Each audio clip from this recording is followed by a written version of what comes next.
Seja bem-vindo a mais um episódio do podcast IVF Business e Amigos. Como você sabe, se você já conhece esse conteúdo, aqui a gente fala de mercado, de legado, de inovação, sempre na ideia de abarcar o máximo o aspecto da saúde reprodutiva.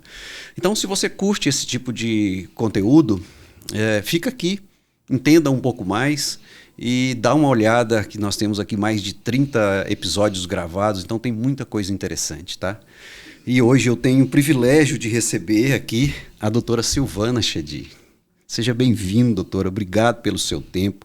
É muito bom recebê-la aqui. Obrigado por comparecer. Erivelton, eu é que agradeço. Muito obrigada pelo convite. A gente se conhece já há bastante tempo, somos amigos. Então esse encontro é um encontro de IVF e amigos. E eu estou muito feliz de estar aqui. Muito obrigada. Ótimo. Isso é muito bom. Se você conhece e acompanha a doutora Silvana, você sabe, é uma das mulheres que fazem parte, ajudou a construir a história desse mercado até aqui, né? Se não conhece, aproveito para te pedir que fique aqui e conheça um pouco mais dessa história. Doutora Silvana, na verdade, para quem ainda não te conhece, ou te conhece pouco, quem é a doutora Silvana Chedi? Erivelton, que pergunta bacana. Essa pergunta me faz pensar o que a medicina representa para mim. Eu sou uma mulher que sou apaixonada pelo que eu faço. Se eu tivesse que escolher alguma outra coisa, seria difícil, porque eu sou tão apaixonada pela medicina. E mesmo com tudo que a medicina exige em termos de dedicação, de esforço, de investimento, hoje, olhando para a minha carreira, eu teria feito tudo da mesma forma. Eu sou apaixonada pela minha família também, e a área da medicina que eu escolhi, que é a medicina reprodutiva, me permite ter contato com pessoas que querem construir as suas famílias. E isso é uma troca muito rica, é muito gostosa. Fazer parte da história das famílias é um privilégio. E me faz muito feliz. Eu fico muito feliz de ter escolhido esse caminho e de estar nele, né? Depois de alguns anos, continuar trilhando esse caminho. Como atuante deste mercado de saúde reprodutiva, você é uma mulher que começou a sua jornada, vamos colocar assim, empresarial e ao mesmo tempo profissional, e aqui no Brasil, mas você teve uma formação fora também. Conta um pouco de como foi começar essa jornada, essa paixão sua pela área de reprodução assistida. Então, Erivelton, eu fiz a faculdade de medicina aqui no Brasil, na USP, a residência aqui no Hospital das Clínicas, em ginecologia e obstetrícia. E na década de 90, a gente não tinha internet, não tinha acesso à informação da forma como a gente tem hoje. Então, a alternativa era ir para fora do Brasil. Se você quisesse se diferenciar na medicina, naquela época você tinha que ir para fora do Brasil, ou para a Europa, ou para os Estados Unidos. Eu acabei escolhendo a Bélgica porque tive uma oportunidade, eu fui aceita no Centro de Medicina Reprodutiva da Universidade de Bruxelas, que é uma universidade que fala o Flamengo, que é um holandês, e foi uma experiência que realmente marcou a minha vida. Eu tenho certeza que tudo que eu acabei construindo ao longo da minha carreira profissional é em decorrência dessa oportunidade que eu tive de fazer a minha especialização em Bruxelas. Lá eu aprendi cirurgia endoscópica, laparoscopia e esteroscopia, e aprendi reprodução humana, tanto a parte clínica como a parte laboratorial. Foram quase 3 anos, eu fiquei 2 anos e meio lá, e além dos conhecimentos que eu adquiri, eu conheci pessoas que foram muito importantes na minha carreira, pessoas que são expoentes da medicina reprodutiva até hoje. Por exemplo, eu fui colega de laboratório do Giampiero Palermo, que foi o médico que criou a técnica de ICSI, que hoje é uma técnica que é usada em todos os laboratórios de fertilização in vitro. Então, eu acompanhei o desenvolvimento dessa técnica e participei do grupo que desenvolveu as pesquisas para isso. Isso acabou criando em mim um espírito científico de sempre procurar exercer a medicina pautada em evidências científicas. Então, é assim que eu faço até hoje, quando eu vou começar uma técnica nova ou propor alguma coisa para as minhas pacientes, eu procuro ter embasamento científico, e eu acho que isso surgiu já desde essa experiência na Bélgica. E depois, quando eu voltei para o Brasil, eu tive a oportunidade de ir para o Hospital da Beneficência Portuguesa. Lá eu fui convidada para montar o Centro de Reprodução Humana. Não existia o Centro de Reprodução Humana lá no hospital.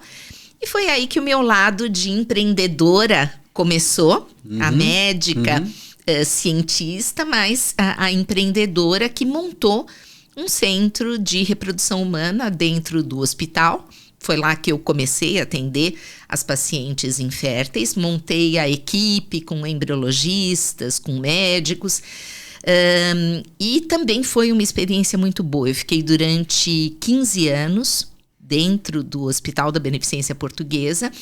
Eu comecei a clínica lá em 1995, então neste ano agora de 2025 faz 30 anos que eu comecei a minha clínica de reprodução humana. E em 2009 eu saí da Beneficência Portuguesa. O hospital resolveu investir em outras áreas, né, que hoje são muito importantes lá na BP. E aí eu montei a minha clínica privada e venho nesses 30 anos trabalhando com muito amor na área de reprodução humana. 30 anos, mulher, mãe, empresária. É uma jornada incrível. Mas me chama a atenção na sua história, doutora, que, além disso, você também é escritora. Quantos livros? Eu escrevi 4 livros. São 4 livros sobre infertilidade. O primeiro foi em 1988, já faz bastante tempo. Se chama Infertilidade, através da editora Casa do Novo Autor, em que eu discuto os mitos e as verdades sobre a infertilidade. Depois eu escrevi um sobre gestação múltipla. Antigamente nós tínhamos muitos gêmeos, né, como decorrência dos tratamentos de fertilização in vitro. Depois um sobre gravidez após os 40 anos e um sobre novas famílias, que são as pessoas em uniões homoafetivas, pessoas solteiras que resolvem ter filhos, mesmo sem representarem aquele papel tradicional, né, do homem e da mulher que resolve constituir uma família. São livros para pacientes, livros numa linguagem muito simples, né, para serem bem entendidos. Então, assim, eu já tive filhos, escrevi livros e já plantei uma árvore. Então, acho que eu já fiz bastante coisa, né? Está pronta para celebrar seus 30 anos de jornada, de clínicas de formação. Com esses 30 anos, eles estão coroando essa jornada como um todo. Que beleza. Doutor, uma parte dessa jornada é interessante a gente voltar aqui, o seguinte. Talvez a doutora tenha sido a primeira mulher empreendedora a se conectar a um grande grupo de clínicas, né? Você foi, se eu estiver errado, me corrija, a responsável por iniciar aqui a jornada do IVE no Brasil. Faz sentido isso? Isso. Em 2012, eu fiz uma parceria com o IVE, Instituto Valenciano de Infertilidade, e essa foi uma outra experiência muito rica na minha vida profissional, porque o IVE é um líder mundial em reprodução assistida, né? Hoje é IVE RMA, porque eles acabaram adquirindo clínicas do grupo RMA nos Estados Unidos. E a experiência com o IVE me trouxe essa vivência de fazer parte de um grande grupo, porque até 2012 eu estava sozinha, né, na gestão da minha clínica. A partir de 2012 eu fiz então essa colaboração e pude ganhar experiência do que significa estar dentro de um grupo grande, com rotinas, com trocas, com controles, com administração profissionalizada. Então foi muito bom. Fora a preocupação do IVE com o controle de qualidade, nós tínhamos periodicamente avaliações da qualidade do laboratório, dos nossos resultados e a troca com as outras clínicas do grupo. O IVE, na época, tinha várias clínicas na Espanha, em Portugal, no Panamá, aqui na América do Sul. Foi antes do IVE ir para os Estados Unidos e foi uma experiência muito rica que eu aprendi muito. Nessa época, eu comecei a ganhar experiência com o programa de congelamento de óvulos, que o IVE sempre foi líder e pioneiro, e também com o programa de doação de óvulos, que o IVE sempre fez muito na Europa, né? Isso.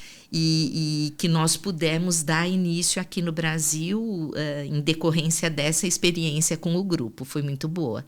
Teve muitas dores que naturalmente a doutora superou em trabalhar com um grupo tão grande como esse e ao mesmo tempo, você vê, 2012, né, não se falava aqui no Brasil pelo menos ainda como se fala hoje, que a presença dos fundos estão bem mais forte, mas naquela época assim, começar uma médica aqui, uma mulher empreendedora, trazer uma marca tão forte, quer dizer, quais foram as principais dores que a doutora superou?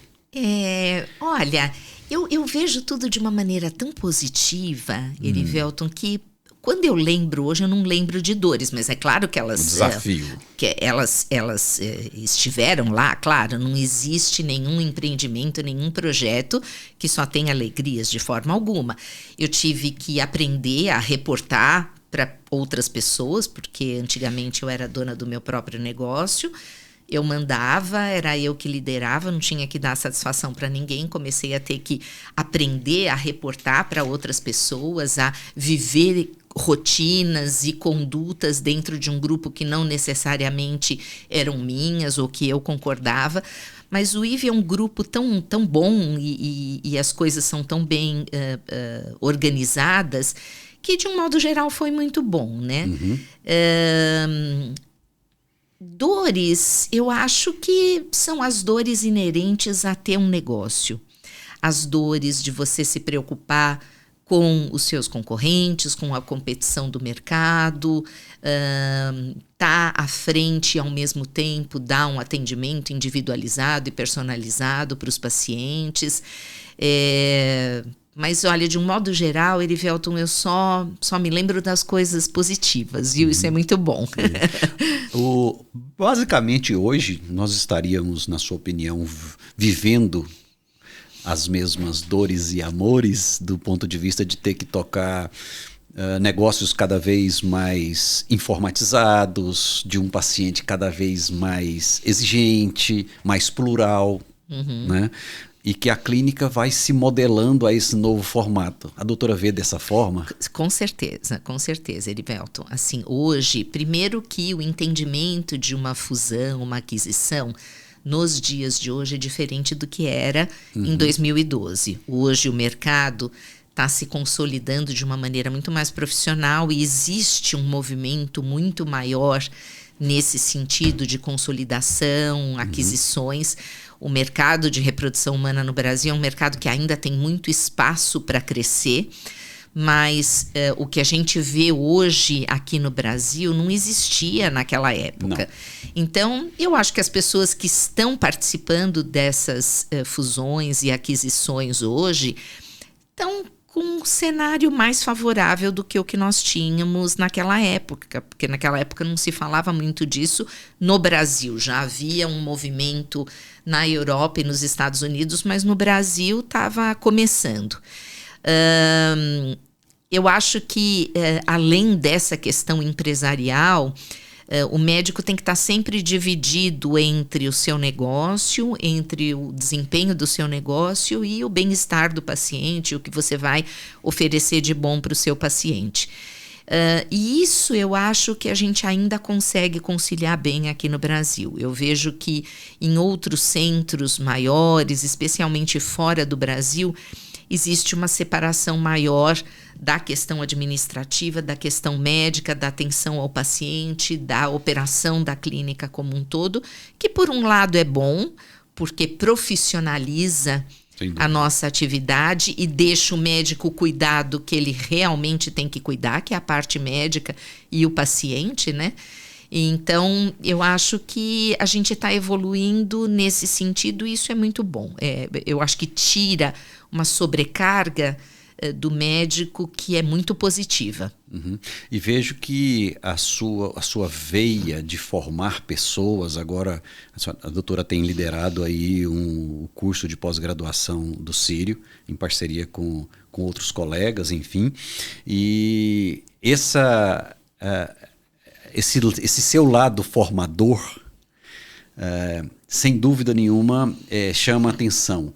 Essa está dentro das suas atuais paixões, diríamos. Uhum.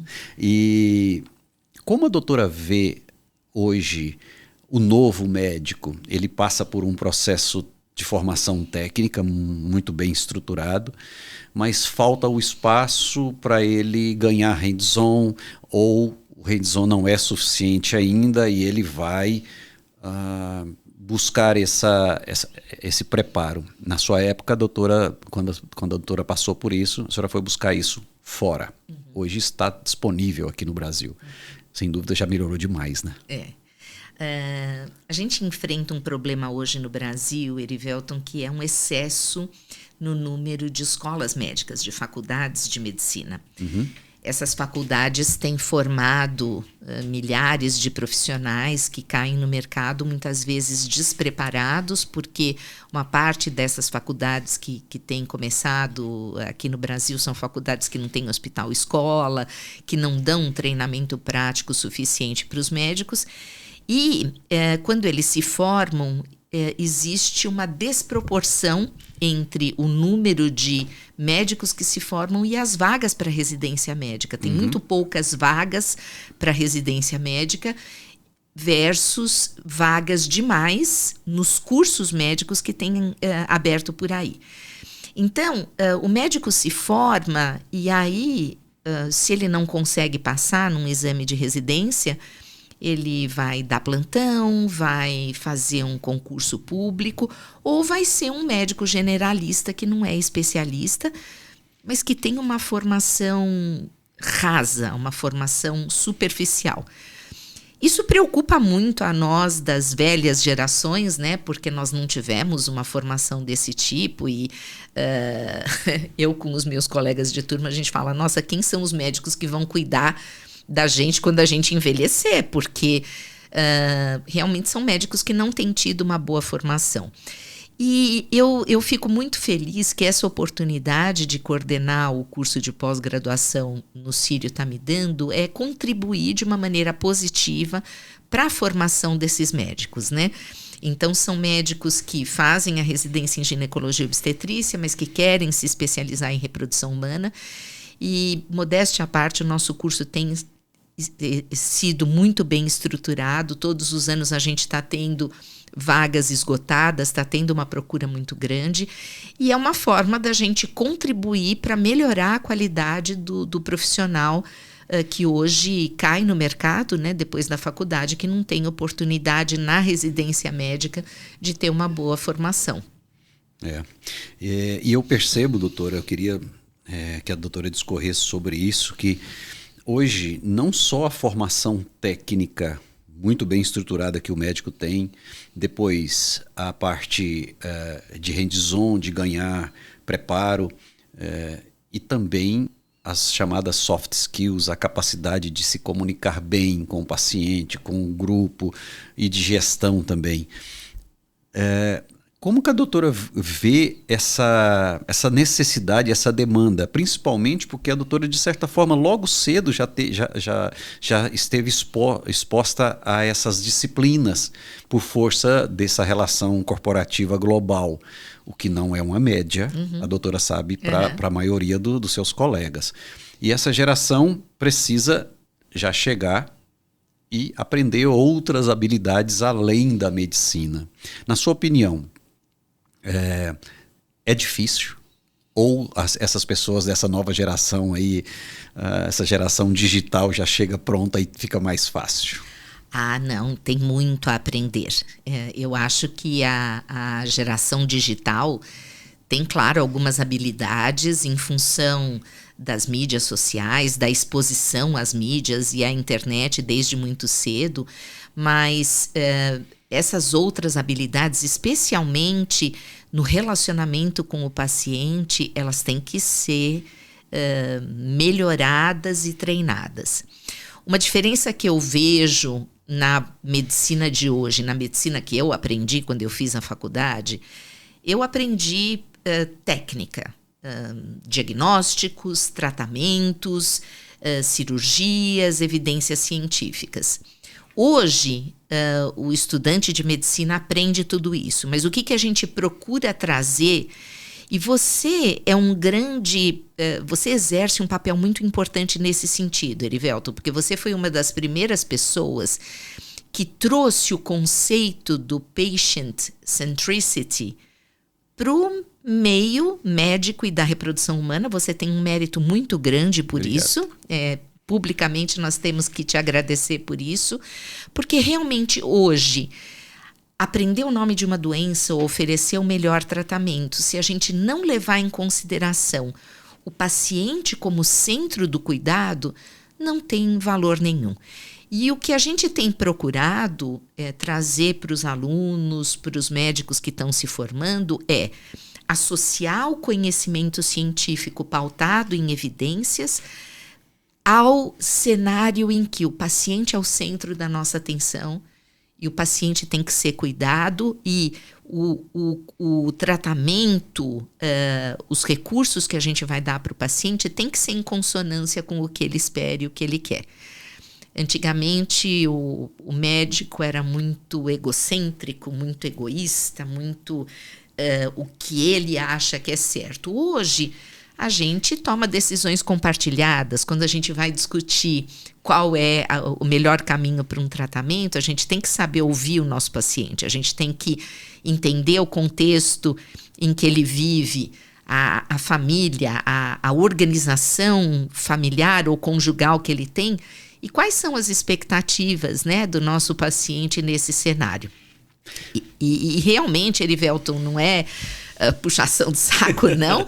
Eu sou muito grata a você porque eu acho que você, de forma pioneira, trouxe esse conceito que hoje está sendo mais discutido, mas que não era completamente ignorado, né, pelos médicos. E é uma preocupação e um conceito muito importante. O médico mudou mais ou o paciente mudou mais, na sua opinião? Os dois mudaram. Os dois mudaram. Assim, os pacientes hoje procuram a informação de uma forma mais ativa, não esperam que o médico vai ser a única fonte das informações que ele tem. Então, hoje a gente recebe pacientes que vêm já com o resumo do que eles procuraram na internet, do que eles foram ler, e o médico está aprendendo a se adaptar nesse cenário em que o paciente traz o que ele leu no Google, o que a inteligência artificial falou para ele, o que ele viu na internet. E uma das coisas que eu procuro desenvolver nos nossos alunos lá do Sírio é o senso crítico. Certo. Porque a informação ela está muito disseminada. Só que você não pode acreditar em tudo que você lê, em tudo que você vê. Você tem que aprender a ver as fontes, de onde essa informação saiu, se são fontes confiáveis, se existe um conflito de interesse nessa informação que está sendo divulgada. Então, esse nosso trabalho com os jovens médicos, com os jovens embriologistas, é especialmente para criar neles esse senso crítico, de que nem tudo que eles veem é verdade, nem tudo que está na internet tem que se acreditar, e como que eles vão diferenciar o joio do trigo, né? Como é que eles vão diferenciar o que é uma informação cientificamente relevante, verídica, do que é papo furado, maquiado por interesses econômicos para que eles possam tomar as melhores decisões. Doutora, qual é seu objetivo quando a doutora aproxima esses alunos dos provedores externos? Por exemplo, eu já vi a doutora levando seus alunos a outras empresas, a outros provedores, a indústrias, enfim. Qual é o objetivo principal? A área de reprodução humana, Erivelton, você sabe bem disso, é composta por diversos players, né? Não é só o médico, não é só o paciente, não é só o embriologista, tem a indústria farmacêutica que fornece os medicamentos, tem as empresas que produzem e comercializam os insumos, os equipamentos, tem os parceiros que são os bancos de sêmen, bancos de óvulos, os profissionais da área de marketing, as consultorias financeiras, as consultorias de marketing. Não é um trabalho que basta ser edificado só com bases científicas. Por que você vem dar as suas ótimas aulas no nosso curso? Porque a gente quer que os nossos alunos aprendam com você como é o nosso paciente hoje, como é o mercado, como que eles têm que se posicionar no mercado, o que eles têm que esperar quando eles começarem a trabalhar. Tudo isso hoje é importante na formação do profissional. Visitar uma empresa em loco, ir lá nas instalações daquela empresa, é uma experiência que eles nunca mais vão esquecer. Quando eu era bem jovem, eu fui uma vez na Europa, numa fábrica que produzia medicamento para estimular a ovulação das pacientes. E naquela época só se produzia o medicamento através da urina, se extraía o hormônio da urina de pacientes na menopausa ou de pacientes grávidas. E eu lembro que foi um convite de uma indústria farmacêutica, né, que tinha aquela planta em Madrid. Uhum. E eu lembro que aquela viagem me marcou tanto, eu nunca mais esqueci dos equipamentos que eu vi produzindo os medicamentos, a explicação de como os hormônios eram purificados. Então, assim, uma imagem vale mais do que 1000 palavras, né? Você ver como o negócio funciona, como um produto é produzido, faz com que você aprenda muito mais do que ouvir várias aulas em que tudo parece muito teórico, né? Então, essa experiência de ir em loco visitar esses parceiros é justamente para que eles entendam melhor como a coisa funciona. E são experiências que não vão esquecer nunca, né? Sem dúvida. Completa a formação, né, doutora? Eu acho isso muito interessante, eu acho isso bastante válido. Ao mesmo tempo, eu percebo que a doutora faz reinventou a Chedi Greco, né? De todas essas experiências de empresária, a doutora traz aí uma nova proposta, você tem a sua própria clínica e ali emprega os seus conceitos que a doutora acredita e tudo. Hoje, os serviços oferecidos de uma maneira geral tem mais quantidade em termos de profissionais trabalhando na clínica centralizado no paciente do que no passado. Fruto da mudança do mercado, do paciente e de percepção de valor agregado. Praticamente a empresária ou a empreendedora, ela está se reinventando o tempo inteiro, né, doutora? Uhum. Exatamente. E, na sua opinião, essa gama de serviços que hoje as clínicas oferecem, elas atendem ou tem mais espaço para agregar mais serviços? Chegando a inteligência artificial, a relação com o paciente começa a ficar muito mecanizada ou tem mais espaço para humanizar ainda mais? Qual a sua opinião sobre isso tudo? Pode usar aí a Chedi Greco como pano de fundo, eu acho que seria interessante. Como eu vejo a inteligência artificial hoje em dia, Erivelton, como uma ferramenta indispensável para que a gente ofereça um bom atendimento, um bom tratamento, uma boa abordagem para o nosso paciente. A gente vê que hoje a inteligência artificial em reprodução humana nos ajuda a selecionar os melhores embriões a serem transferidos, nos ajuda a determinar os melhores esquemas de estimulação ovariana. Sempre, claro, com o julgamento de um profissional bem capacitado que tem como, porque a inteligência artificial não é infalível. Eu já peguei diversas informações equivocadas quando a gente vai lá no ChatGPT ou outros, né? Que a gente tem que ter um discernimento para interpretar. A minha clínica é uma clínica estilo boutique, é uma clínica que faz um pequeno número de ciclos, procurando dar um atendimento muito diferenciado. A gente atende muitos pacientes de fora do Brasil. Então, o nosso foco é individualização de tratamento, tratar poucas pessoas de uma forma bem profunda e com atenção total. Esse foi o modelo que eu escolhi para me posicionar hoje no mercado. É um modelo diferente de outras clínicas, por exemplo, que tem uma abordagem um pouco mais popular em relação a preços, a número de atendimentos e número de pessoas, né, trabalhando. O maravilhoso é que existe mercado para todo mundo. O que é importante para o profissional que trabalha em reprodução humana e para o empresário da área de reprodução humana é ele entender qual é o seu nicho e qual é o seu mercado. Às vezes eu vejo alguns donos de clínica ou alguns profissionais que não sabem exatamente qual é o nicho deles. Então fica um pouco pulando, né, fazendo um pouco de tudo, porque não tem muito claro para onde eles querem ir. Eu acho que depois de 30 anos, né, eu já tive tantas experiências e hoje eu tenho muito claro qual é o meu nicho, como eu gosto que a minha clínica funcione, o tipo de atendimento que eu quero dar. Esse é um posicionamento que profissionais mais jovens, médicos mais jovens podem ter mais dificuldade de ter, por isso que podem cometer, às vezes, alguns desvios, alguns erros.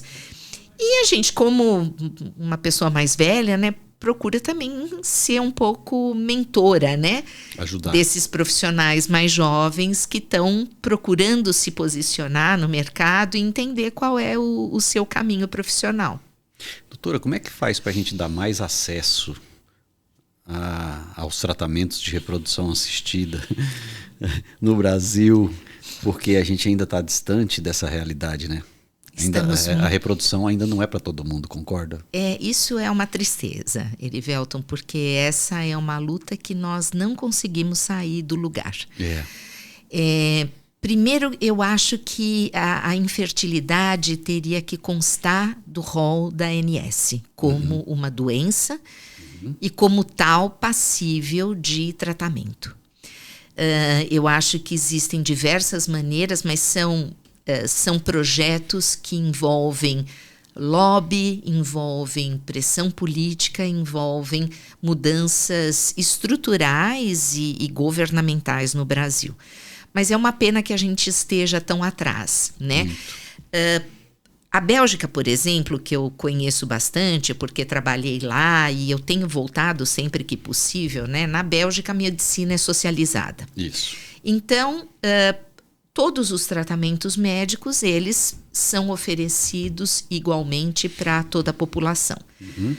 Um casal ou uma paciente infértil que queira fazer fertilização in vitro na Bélgica tem direito a 6 tentativas de fertilização in vitro de estimulação ovariana, fora os ciclos de transferência de embriões congelados, tudo pago pelo governo.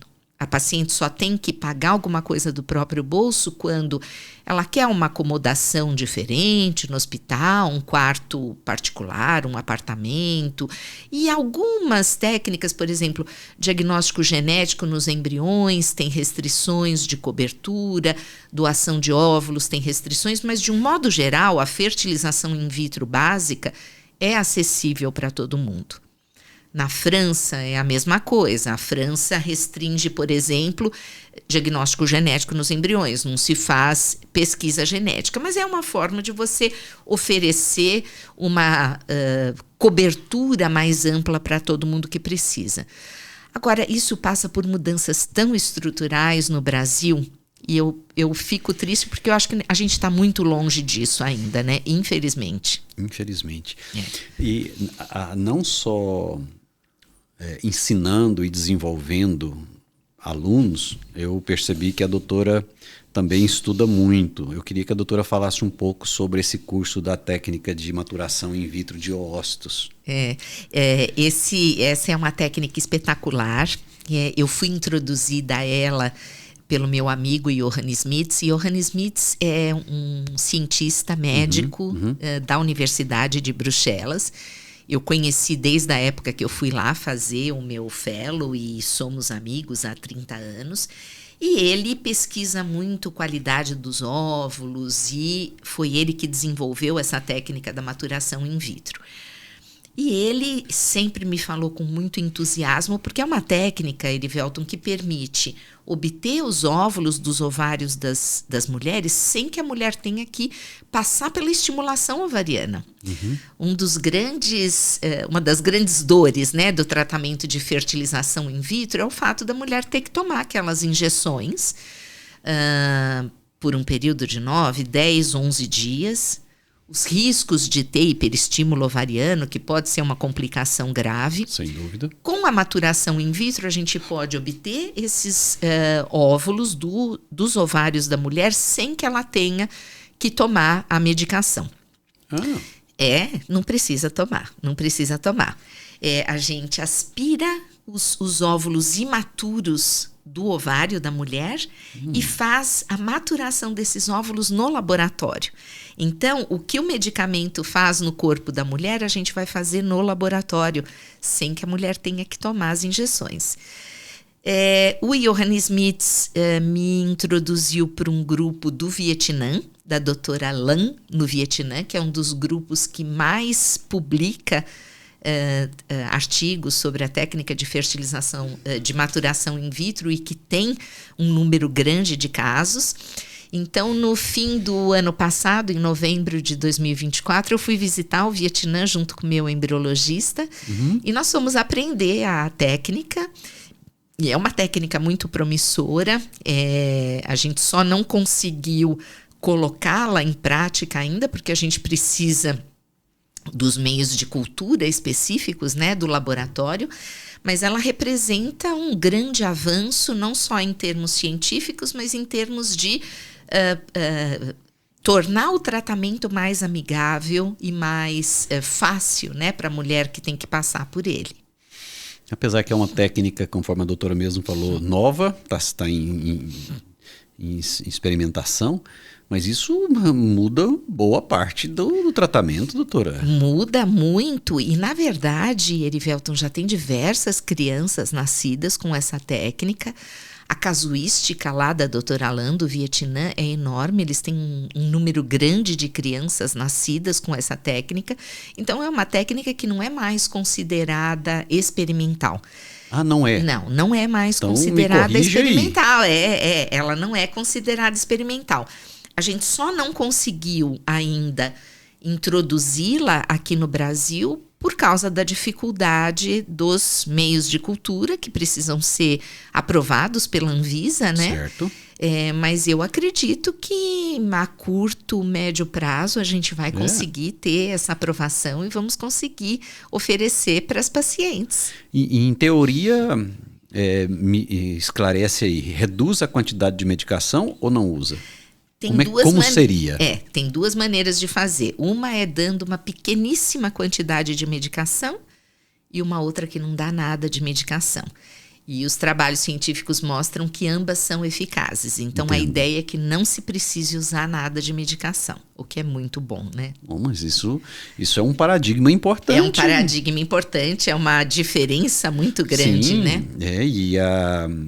De maneira geral, as técnicas estão sendo sempre desenvolvidas e tudo, do totalmente fresco para 100% congelado, já tem aí um período de anos, mas aconteceu o próprio ICSI, né, que hoje já se consolidou, e é interessante que alguém esteja olhando isso com um olhar de que sim, é possível, dá para fazer no Brasil. Isso talvez ajudaria em termos de conforto, em termos de segurança. Não sei se em termos de acesso ainda. Custo impacta muito, né? Porque assim, a medicação é um custo importante dos tratamentos. A gente estava falando sobre a questão de como tornar os tratamentos mais acessíveis. Isso.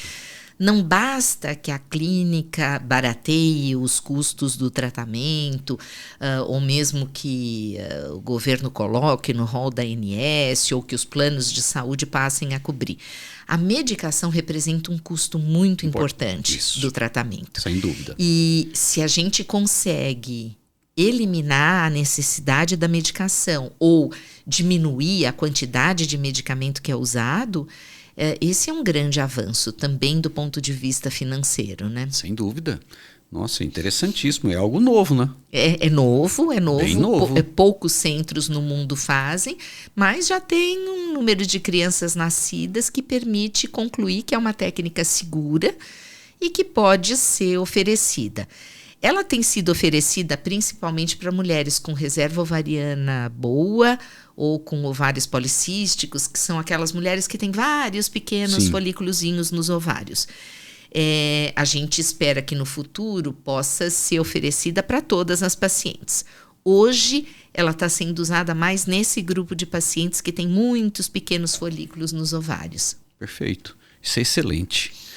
Doutora, tem um mercado que a gente sempre diz que é o principal mercado da reprodução assistida, que é o congelamento de óvulos. Potencialmente, sim, é maior. Na prática, nós estamos distantes de atender todas aquelas mulheres que se beneficiariam de um congelamento de óvulos. Quer seja pelo desconhecimento total, quer seja porque o conhecimento ainda é pouco.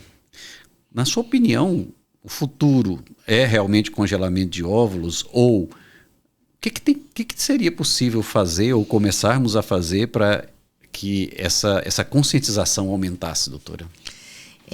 O cenário ideal seria se a gente pudesse frear a menopausa ou retardar a menopausa. E tem grupos que pesquisam isso, mas infelizmente até hoje não se encontrou uma fórmula para isso.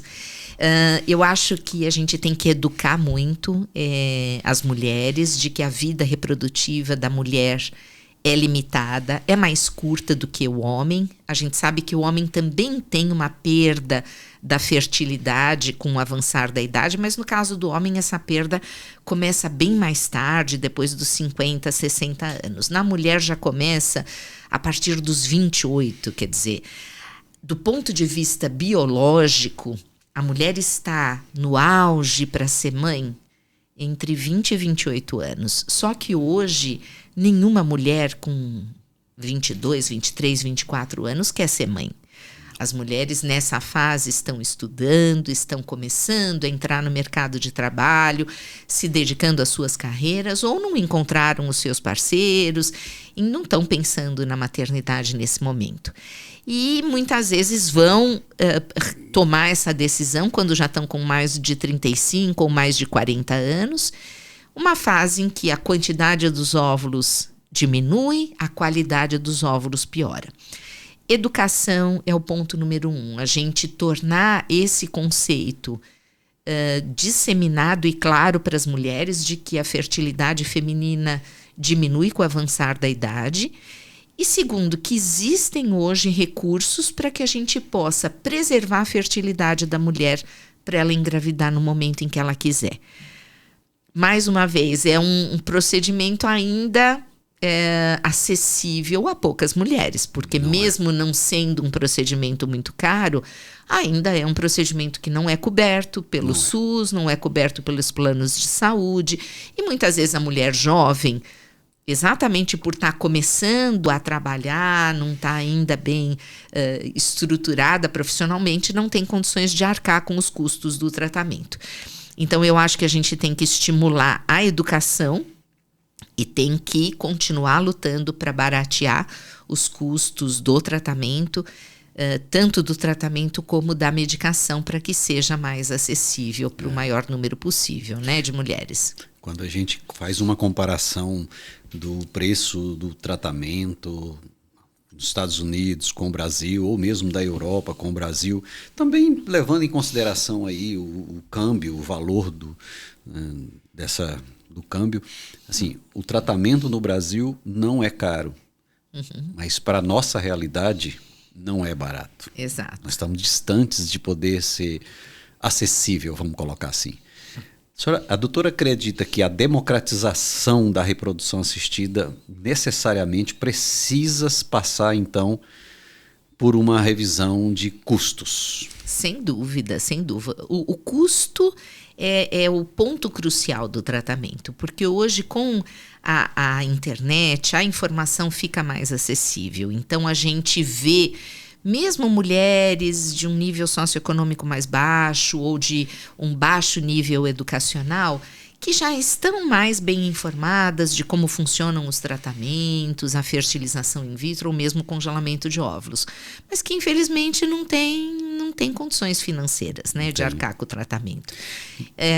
Agora, uma coisa muito boa, Erivelton, que eu queria comentar, é que grandes empresas têm se tornado sensíveis a essa questão da fertilidade e hoje nós vemos empresas como Google, Microsoft, oferecendo benefícios de fertilidade para os seus colaboradores.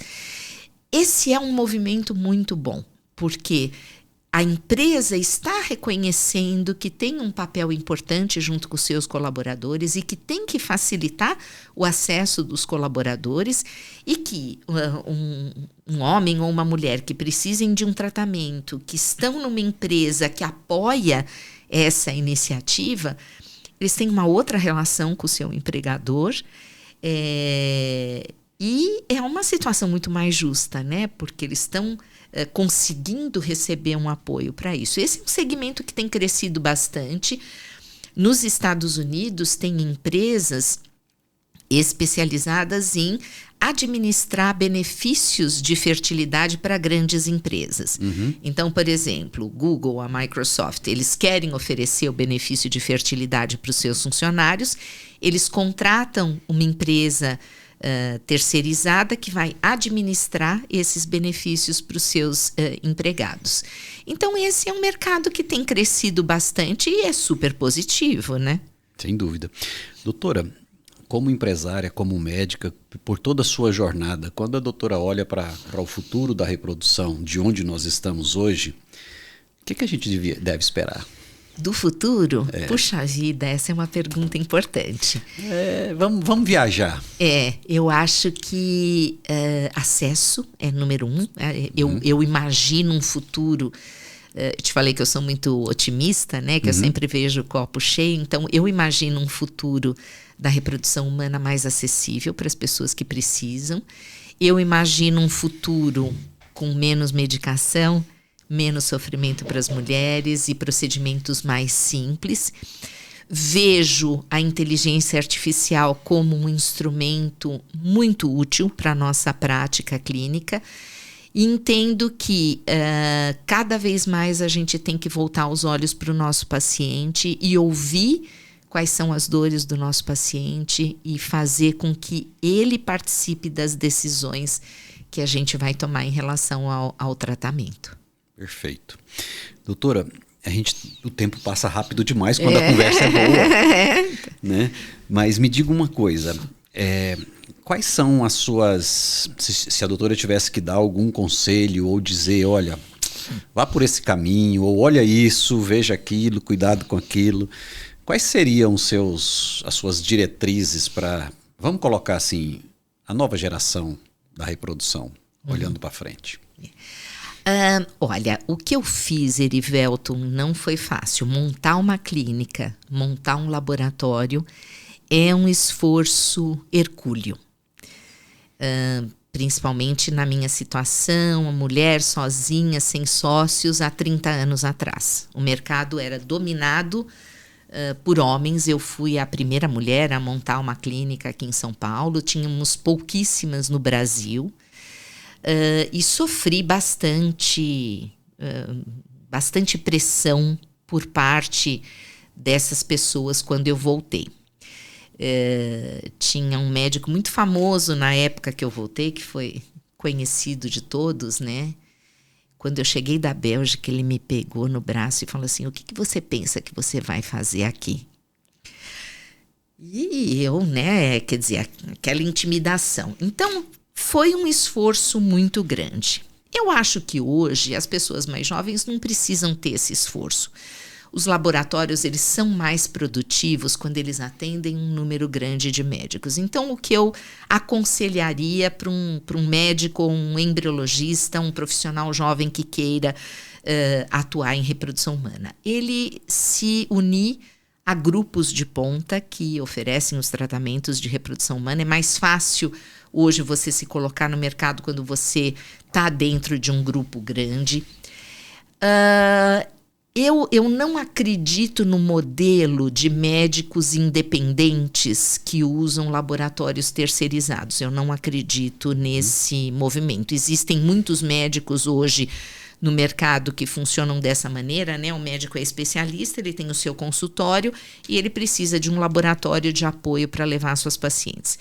Eu não acredito que isso ofereça uma boa qualidade de assistência. Certo. Primeiro porque o laboratório não consegue ter uma homogeneização dos protocolos de atendimento e o próprio médico não consegue medir os seus resultados se ele não tem um laboratório consistente. Então, eu não acredito nesse modelo. É um modelo muito popular no nosso mercado hoje, mas eu acho que ele tende a se esgotar no médio e no longo prazo. Eu certo. acho que o que vai se consolidar são realmente clínicas com corpo clínico amplo, em que os médicos especialistas trabalham nas clínicas, usam o mesmo laboratório e dão uma boa qualidade de atendimento para suas pacientes. O que a senhora pensa, então, dos grupos de private equity que estão comprando controles das clínicas? Eu acho que é uma iniciativa boa, no sentido de colocar dinheiro para o crescimento do negócio. Chega um momento em que o empresário tem dificuldade de conseguir arcar com os custos da manutenção do laboratório ou da melhora do laboratório com os seus próprios recursos. Então, nesse sentido, é muito bom. Eu vejo de uma maneira muito positiva. E eu vejo que há mercado para tudo. Eu acho que há mercado para os grandes grupos e continua havendo mercado para os pequenos grupos que resolvem ficar independentes. O que eu acho que não tem mercado a médio e longo prazo, é um médico que usa um laboratório terceirizado e não faz parte ou de uma pequena clínica ou de um grande grupo. Entendi. Não sei, é assim que eu vejo. Não, claro, totalmente. E nesse aspecto, boas clínicas, aliás, quase todas, ou para não dizer todas, estão totalmente abertas a esse médico. Na verdade, se eu entendi bem, ou seja, quanto mais esse médico se fidelizar a um laboratório e estiver dentro desse ecossistema de um laboratório, ele vai pode acessar melhores taxas, rotinas, protocolos, suporte, Exato. ciência, tudo isso, né? E o laboratório vai funcionar melhor, porque se o laboratório tem uma heterogeneidade muito grande Entendo. em relação às pacientes que vêm, os protocolos de estimulação, as condutas dos médicos, esse laboratório não consegue ter um bom controle de qualidade. É muito difícil você manter rotinas, procedimentos, os POPs, né, procedimento operacional padrão. É muito difícil você manter um POP com medição dos seus resultados se os médicos que usam o seu laboratório têm condutas diferentes, têm abordagens diferentes. Então, por isso que eu acho que esse não é um modelo que se sustenta num sistema que a gente quer oferecer qualidade. Sem dúvida. Claro, pensando em ter resultado e qualidade. A gente geralmente a gente faz pesquisa com médicos jovens que estão terminando os cursos e tem uma pergunta se ele pretende abrir seu próprio laboratório e se a resposta é sim, em quanto tempo. Menos de 5% dos médicos pesquisados afirmam que quer ter seu próprio laboratório. E desses, eles falam em coisas sempre acima de 3 anos. Quer dizer, então, o ideal é que esse médico, para acelerar a sua carreira, procure grupos e clínicas e faça parte de um corpo clínico ou de uma estrutura que trabalhe em prol dele, né? Exato. Do seu desenvolvimento. E outra coisa, Erivelton, existem lugares no Brasil, cidades no Brasil que são carentes de centros de reprodução humana. Eu tive na minha turma de alunos do ano passado um aluno, um embriologista, que é de um estado do Nordeste, que não tem nenhum centro de reprodução humana na cidade aonde ele vai atuar. Então ele foi para lá para montar o primeiro centro de reprodução humana dessa localidade. Esse é um projeto que tem toda chance de dar certo, porque ele foi se estabelecer num lugar que não tinha nenhum outro centro, é um profissional bem formado. Qual foi o conselho que eu dei para ele? Se associe com os médicos importantes, ele é um embriologista, se associe com os médicos importantes da região, porque eles serão os médicos que vão trazer os pacientes para o seu laboratório, mas faça sociedade com esses médicos dentro das cotas, porcentagem que você achar que tem que fazer. Mas esse é um modelo interessante, ver uma localidade que tem carência desse tipo de serviço e se associar a médicos que podem ser os que drenam, né, que trazem os pacientes para o laboratório. Perfeito. Bom, então fica aí a dica da doutora Silvana. Se associe ou se conecte de alguma forma a centros com um laboratório que possa te ajudar a crescer. Porque senão você vai ter uma heterogeneidade aí em termos de resultados. Faz todo sentido. Bem, nós estamos terminando aqui esse bate-papo com a doutora Silvana. Realmente é muita informação, é muita coisa, o tempo passa muito rápido. Eu quero agradecer a Spectrum e a Criovita, que são duas empresas que apoiam essa iniciativa. Na descrição desse episódio tem aqui a marcação, se você quiser, visite o perfil deles nas mídias sociais. Doutora Silvana, suas palavras finais, um bate-papo, um conselho, um agradecimento, enfim, por favor. Erivelton, primeiro um agradecimento a você por tudo que você tem contribuído para o mercado de reprodução humana no Brasil e para a profissionalização desse mercado. Muito obrigada pela sua atuação junto aos nossos alunos, junto aos médicos. Obrigada pela oportunidade de estar aqui hoje. E eu acho que tudo que a gente faz com paixão e com amor dá certo. Não significa que vai ser fácil, não significa que não vai ter dificuldades. Mas quando a gente ama o que faz e quando a gente faz com paixão, a gente consegue vencer essas dificuldades. Como você falou, eu estou completando 30 anos, foram 30 anos até agora de lutas e desafios, mas de muitas alegrias, de retornos e carinho de pacientes e feedback positivo, que tudo faz valer a pena, faz com que os nossos esforços valham a pena. Eu aconselho os jovens profissionais, né, que estão nos assistindo a terem uma boa formação, estudarem bastante, procurarem ajuda de profissionais experientes no mercado e fazerem tudo com muito amor. Não tem como dar errado. Sem dúvida nenhuma. Bom, se você gostou e acha que esse conteúdo faz sentido para alguém que você se lembrou, por favor, pode compartilhar. Se quiser, pode deixar um comentário. Se quiser conhecer melhor a doutora Silvana, conhecer a estrutura, mais a profissional, vai ficar marcado aqui na descrição desse episódio. Eu agradeço e conto com a sua colaboração no sentido de incentivar este canal. E veja que tem vários episódios gravados aqui. De repente, uma dúvida está lá com algum desses profissionais. Um grande abraço e até o próximo.